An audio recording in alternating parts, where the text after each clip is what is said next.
Also gut, aber wenn es gefährlich wird, bleibst du im Hintergrund. Ja, hast du denn schon was entdeckt? Nein, es gibt doch keine Hinweise, bis auf ein paar Obstkisten hier vielleicht. Ja, davon gibt's hier wirklich genug. Ja. Jedes Mal, wenn sie sich streiten, dann ertappe ich mich bei dem Wunsch, dass er Schluss macht und zu mir kommt. Tja, das kann sich natürlich auch unbewusst übertragen. Vielleicht reagiert sie deshalb so gereizt, sobald du in Nicks Nähe kommst. Siehst du, deswegen ist es am besten, wenn ich mich von ihm fernhalte. Ich habe vorhin mit Vater gesprochen. Und? Das Thema ist erledigt. Ab sofort kann er mir gestohlen bleiben. Aber endgültig. Mama! Stehen bleiben. Noch einen Schritt und ich schieße. Ich schwöre euch, ich schieße.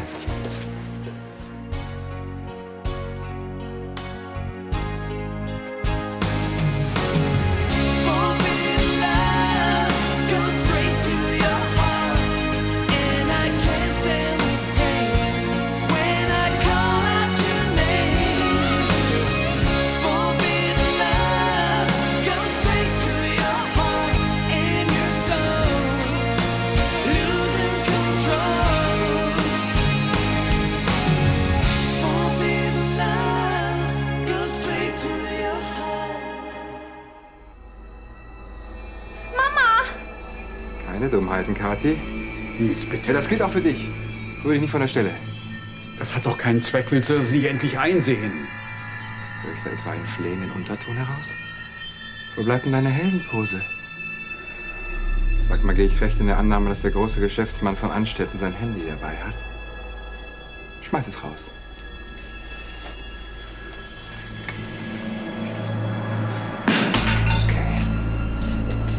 Wo willst du denn hin? Das war meine Sorge sein. Ja, war nett, euch mal wiederzusehen, aber leider haben Barbara und ich noch etwas vor, nicht? Kathi, Diese unangemeldeten Besuche zu tun. Nächstes Mal sagt ihr vorher Bescheid, ja? Kathi, die Polizei kriegt dich sowieso, die sind schon längst hinter Danke, Kathi. Nein!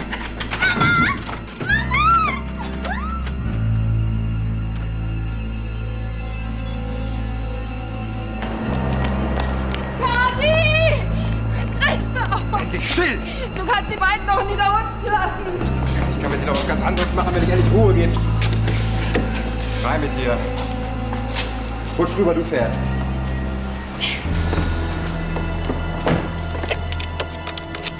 Du willst gar nicht nach Borneo. Kathi hat vollkommen recht. Die Polizei wartet auf dich auf dem Flughafen. Ja, deshalb müssen wir zunächst ja auch mal woanders unterkommen, nicht? Und was wird aus Kathi und Christoph? Red nicht, fahr los.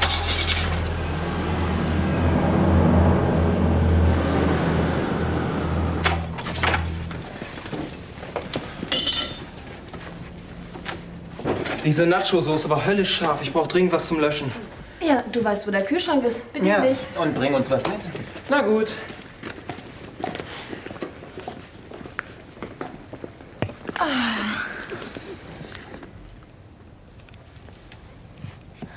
Warte, ich helfe dir. Nett so ein Polternachmittag, was? Mhm. Ist dir was aufgefallen? Wir haben uns nicht mehr gestritten. Naja, ich will ja Alexander und Jessica die Stimmung nicht vermiesen. Gilt das denn auch für morgen, für die Hochzeit?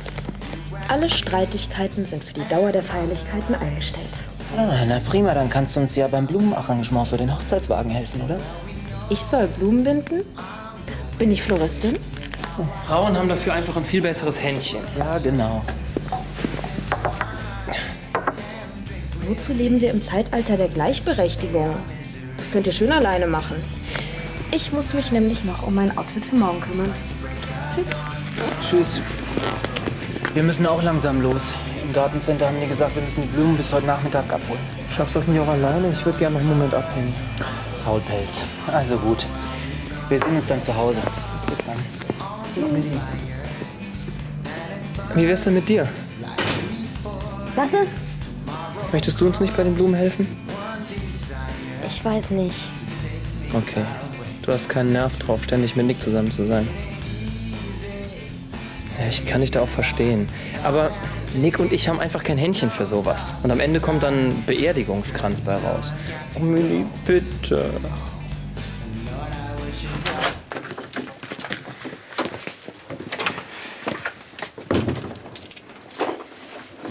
So, jetzt hast du es hinter dir. Was? Ja, die Feier. War doch sicher kein Vergnügen nach dem Streit mit deinem Vater. Ich fand, es war eine tolle Party. Das mit meinem Vater ist doch längst abgehakt. Ja, glaubst du, dass wir von ihm alles verderben? Nur weil er meint, mir alles vorschreiben zu müssen. Ja, mein Gott, wo lebt er denn eigentlich? Wir leben in einer Republik und ich bin ein freier Mensch. Das scheint dein Vater nicht akzeptieren zu wollen. Tja, das ist sein Problem. Ja, dich tangiert das also gar nicht? Nicht im Geringsten. Du, sag mal, wo ist denn die Gästeliste? Ich wollte mal was nachschauen. Auf dem Schreibtisch.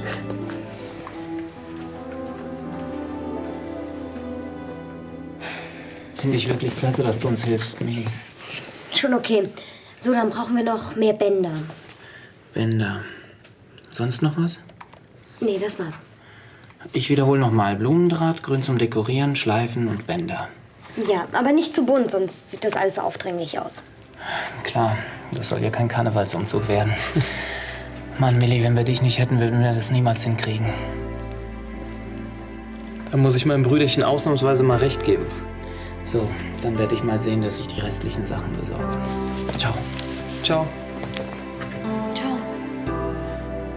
Vielleicht war das doch keine so gute Idee, Was? dich um Hilfe zu bitten. Schon okay. So, lass uns jetzt die Blumen zuschneiden, sonst wird das heute nichts mehr. Ich hol ein Messer, ja?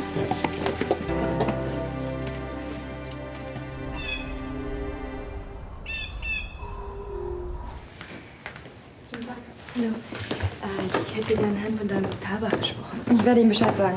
Nicht nötig. Was wollen Sie? Mit Ihnen reden. Ich wüsste nicht, worüber. Bitte, nur 5 Minuten. Gut, meinetwegen.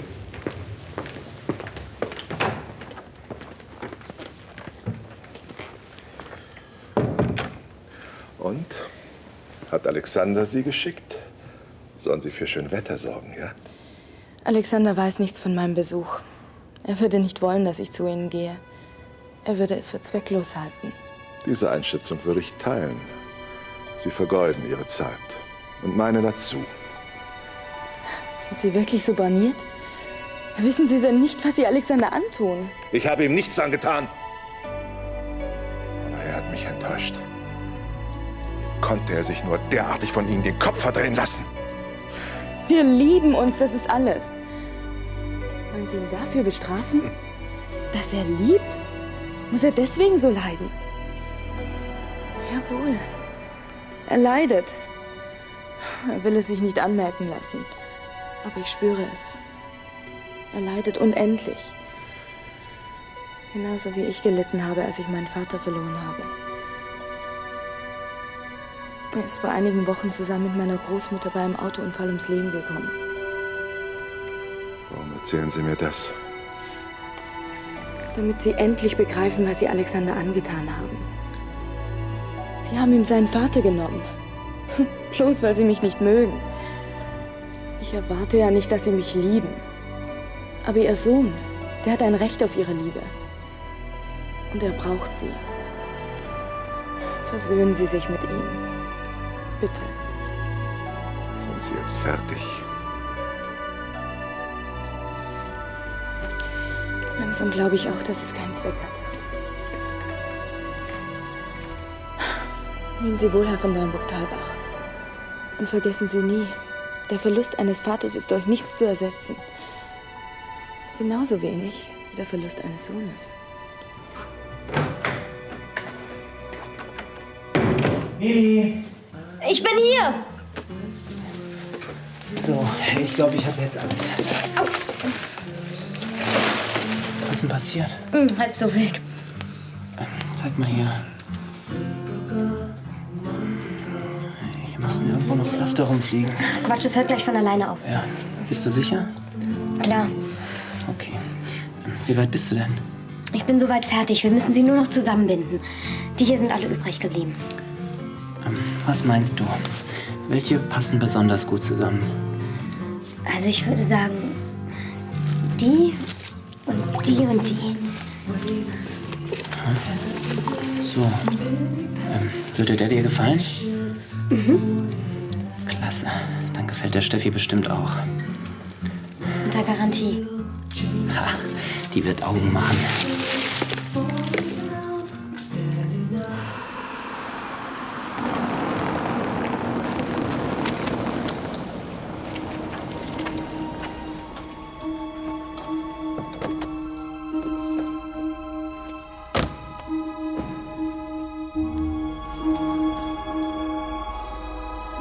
hätte nicht gedacht, dass Nils der Polizei Bescheid sagt, wo wir sind. Ich bin eigentlich ganz dankbar. Auch wenn er mich damit lächerlich gemacht hat. Aber du hast ja gehört, was die Polizei gesagt hat. Es hat keinen Zweck, einen Entführer hinterher zu rennen. Allein. Schon wegen der Gefahr. Aber es ist doch egal, was die Polizei sagt. Hauptsache, der Mama geht's gut. Ich mache mir solche Sorgen um sie. Hast du mal gesehen, wie sie aussieht? Natürlich. Leichenblass. Und dann auch noch diese Verletzung an der Hand. Ja, er scheint sie nicht sehr gut zu behandeln. Aber wieso? Warum tut er das? Vielleicht, weil er wahnsinnig geworden ist. Oder schon immer war. Na, dann hätte er sich aber gut verstellt. Nee, der ist erst jetzt so abgedreht. Aber warum? Weil deine Mutter ihn nicht mehr liebt. Sowas hat schon manchen zum Wahnsinn getrieben.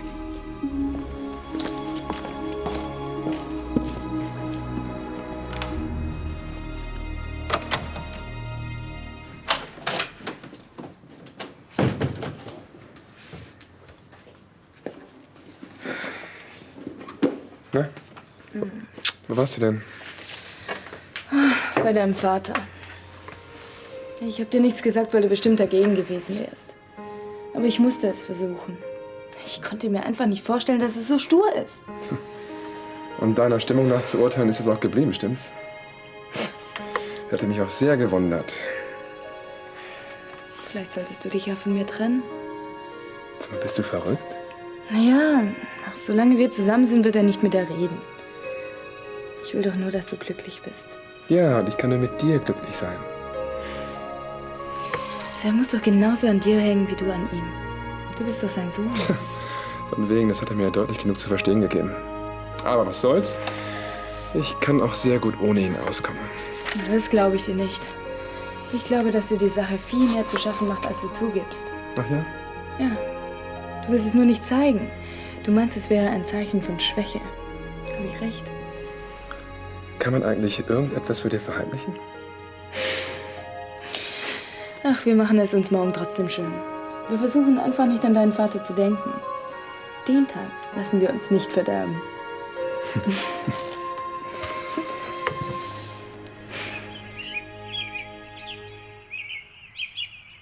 Könnte ich den vielleicht auch mal haben? Meine Güte, könnt ihr noch nicht mal an einem Tag wie heute Frieden halten? Wo bleibt denn Christoph? Wir können doch jeden Moment vom Standesamt zurück sein. Ups. Hey! An meiner Frisur hätte sie dir aber ein bisschen mehr Mühe geben können, findest du nicht? Ja, da musst du dir nächstes Mal halt einen Starfriseur nehmen. Der kostet dann aber auch. Hey, herzlichen Glückwunsch. Dankeschön. Viel Glück. Danke. Ihr habt doch später noch Zeit zu gratulieren. Komm mit. Müssen wir uns noch um dein Kleid kümmern. Du kommst zu spät zur Trauung. Wo ist denn Uli? Der kommt gleich. Ich hab was für dich. Bitte schön. Danke. Ich bin geschmeichelt, mein Herr. Kann ich ihn dir erst mal wieder zurückgeben? Wieso, gefällt er dir nicht? Doch, aber ich bekomme nachher noch einen für die Kirche. Als Brautjungfer. Der passt dann auch ein bisschen besser zum Kleid. Ach so, ja klar. Und was mache ich jetzt damit? Ins Wasser stellen, sonst kannst du sie morgen wegschmeißen.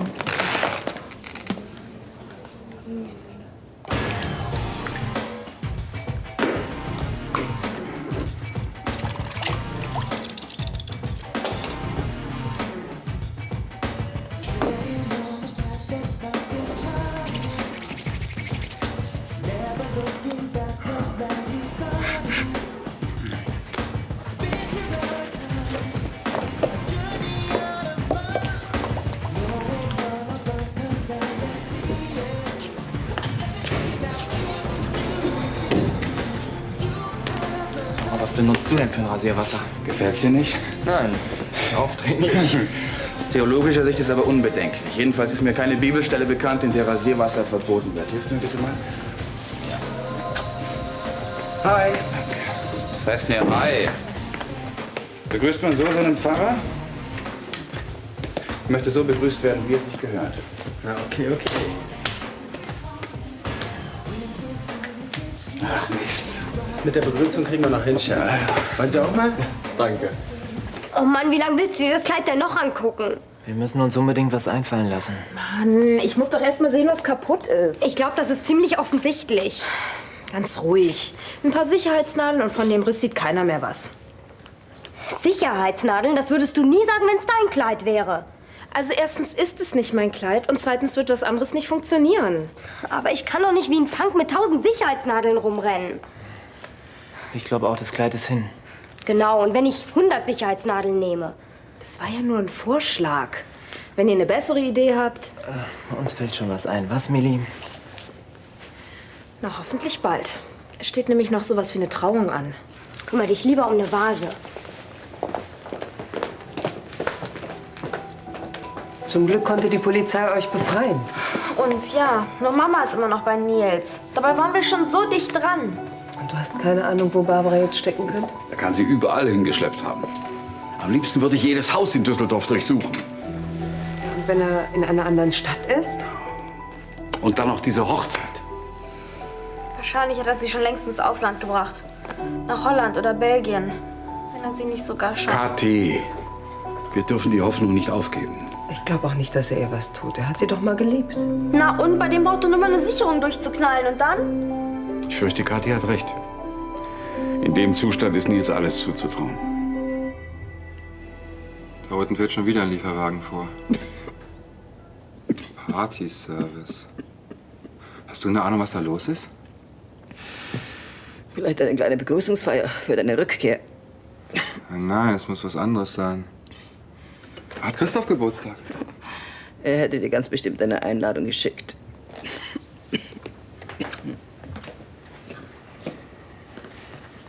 Und? Was meinst du? Hier kann man es doch aushalten, oder? Willst du im Ernst hierbleiben? Warum nicht? Was ist denn, wenn hier jemand reinkommt? Ein Dienstmädchen. Ich habe in der Zeitung gelesen, dass Clarissa ein paar Wochen auf Kreuzfahrt ist. Außerdem vermutet uns hier eh niemand. Mein Plan ist einfach genial. So, jetzt gib mal die Füßchen her. Bitte nicht. Bist du wieder in den Keller zurück? Also ich finde, du hast hier alle Annehmlichkeiten, die du verdienst und die du gewohnt bist. Willst du dich hier die ganze Zeit mit verstecken? Nur wenn ich schlafe. Ansonsten werde ich mich ein wenig umtun. Zum Glück hat mir Christoph netterweise alle seine Schlüssel überlassen. So, jetzt wollen wir doch mal sehen, was es da unten zu feiern gibt. Bin dazu neugierig.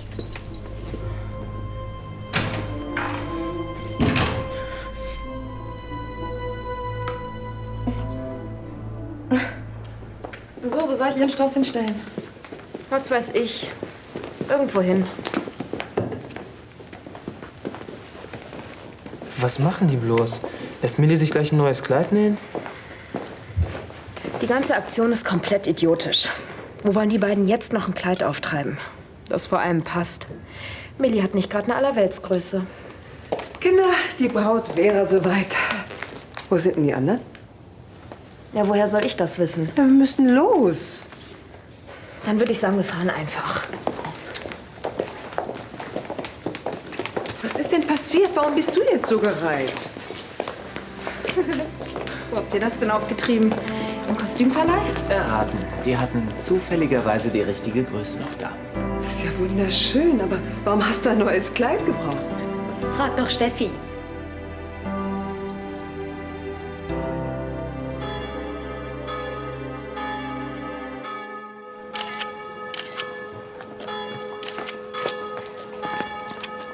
Tilly ist soweit. Tja, dann fehlt ja nur noch die Braut. Ist unterwegs, ich habe gerade angerufen. Keine Panik. Na? Ist auch sicher, dass da ein Film drin ist? Bist du dir auch sicher, dass du dir keinen Ärger einhandeln willst? Oh. Alles klar? Alexander, was ist los? Irgendwelche Zweifel? Ich musste nur gerade an meine Eltern denken. Ich hätte nicht gedacht, dass ich jemals ohne sie feiern würde. Tja, deine Mutter ist in London. Dein Vater? Tja, der ignoriert meine Hochzeit. Naja, was soll's. Das wäre doch besser so. Wenn er hier wäre, hätte er einen Riesenskandal gemacht. In die Kirche, da kommt die Braut. Oh, oh, ab in die Kirche. Der Bräutigam kriegt die Braut erst vor dem Altar zu sehen.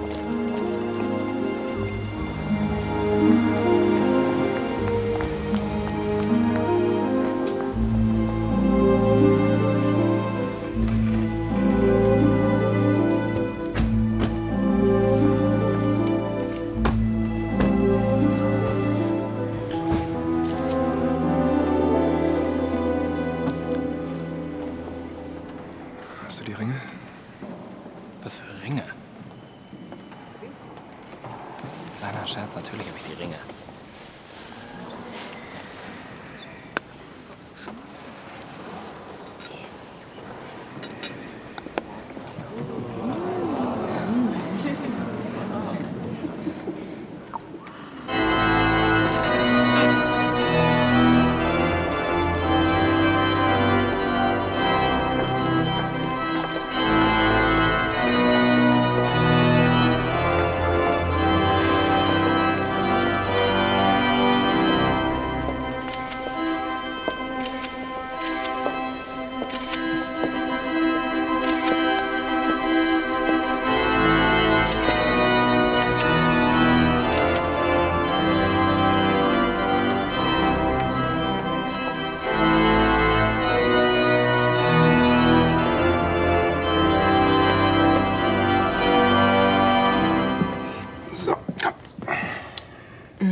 Willst du nicht? Nein. Ich hab's extra für dich besorgt. Ich habe keinen Appetit. Mir ist nicht gut. Ja, gerade dann solltest du etwas essen. Nein.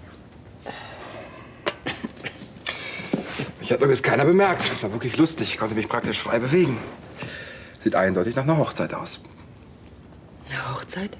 Ja, in der Halle ist schon der Teufel los. Wird bestimmt eine rauschende Ballnacht. Schade, dass wir nicht mitfeiern können. Bist du sicher, dass es eine Hochzeit ist? Ja, sie selbst.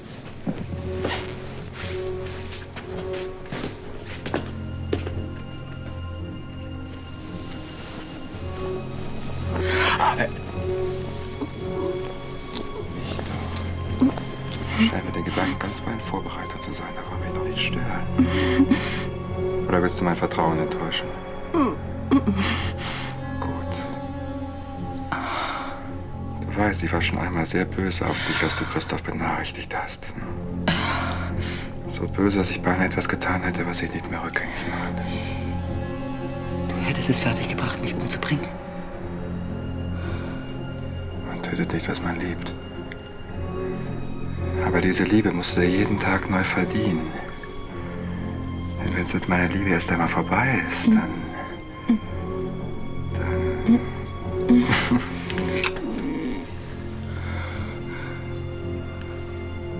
Alexander, ich frage dich vor Gottes Angesicht. Nimmst du deine Braut Jessica an als deine Frau und versprichst du ihr die Treue zu halten, in guten und in schlechten Tagen? In Gesundheit und in Krankheit, und sie zu lieben, zu achten und zu ehren, bis der Tod euch scheidet. Dann